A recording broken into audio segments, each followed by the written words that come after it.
So hey, this is Tom Clark with Tom Clark Solutions. We are in the 6th week of the Nevada legislature. Our Nevada legislature only meets for 120 days every 2 years. So I wanted to talk a little bit about where we're at in the whole process of things.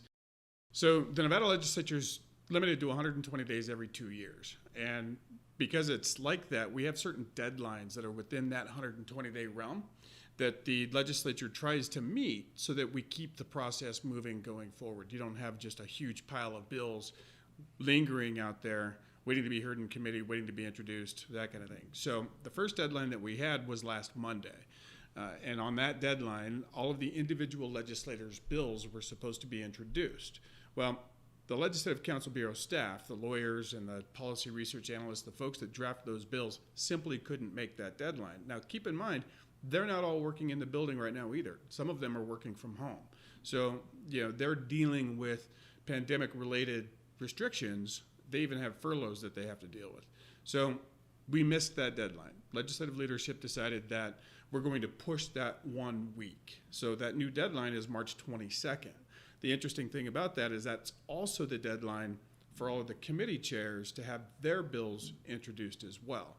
So this coming Monday, the 22nd, we expect a very long day, very long floor sessions, so that they can introduce all of the pieces of legislation that have been piling up as bill draft requests, get them introduced, and then get them scheduled for hearing.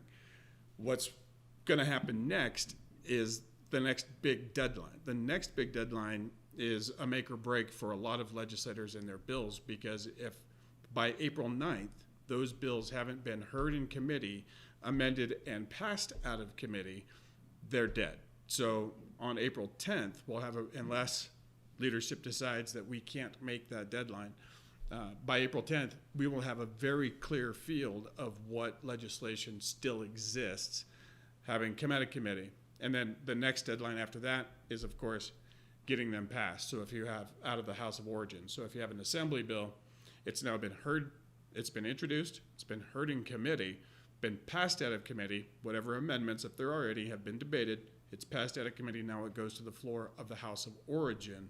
The next big deadline is to get it out of that House of Origin. So let me talk a little bit about being a lobbyist in this current climate.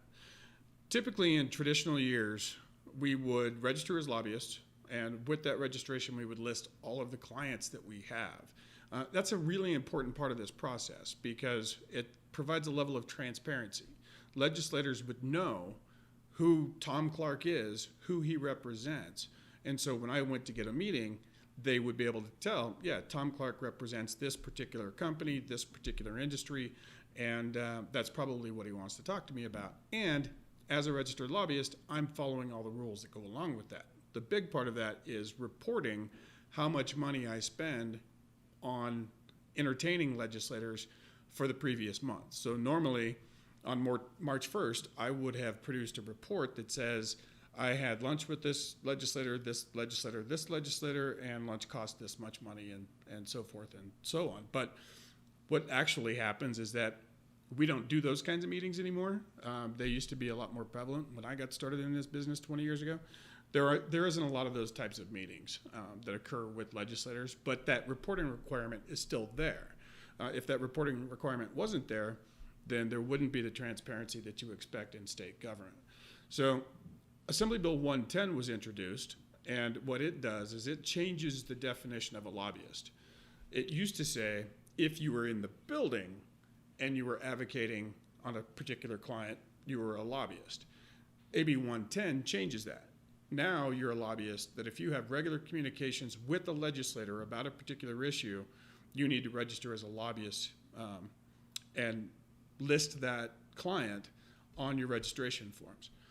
That bill was signed by the governor very recently, I believe yesterday, and so we expect that that registration process will open up. I, as a lobbyist, very much support lobbyist registration. I miss getting my little blue badge that we would get that has our picture on it each legislative session, and we've got a large collection of those, but it's just a very, from a public's perception of what it is that lobbyists do, that's an important tool to show the transparency, to show that I'm not just going into the building or having a Zoom conversation or advocating on behalf of one of my clients without that legislator specifically knowing that I have listed them as a client of mine. So we look forward to getting that registration open, paying our fee, listing our clients, and having that tool available so that I, as a lobbyist, know that if I need to talk to somebody from a specific company or organization, I can look to that lobbyist list and find out which of my colleagues has them on their lobbyist list as well. So on a personal note, what I'd like to add is that our team here at Tom Clark Solutions has been working really diligently on the transparency side of things. We have a new website, tomclarksolutions.com. It's not a new website, it's a complete revamp of our old website. And I hope that that's a resource for the public and for others to find out a little bit more about Tom Clark Solutions. So check it out. Thanks.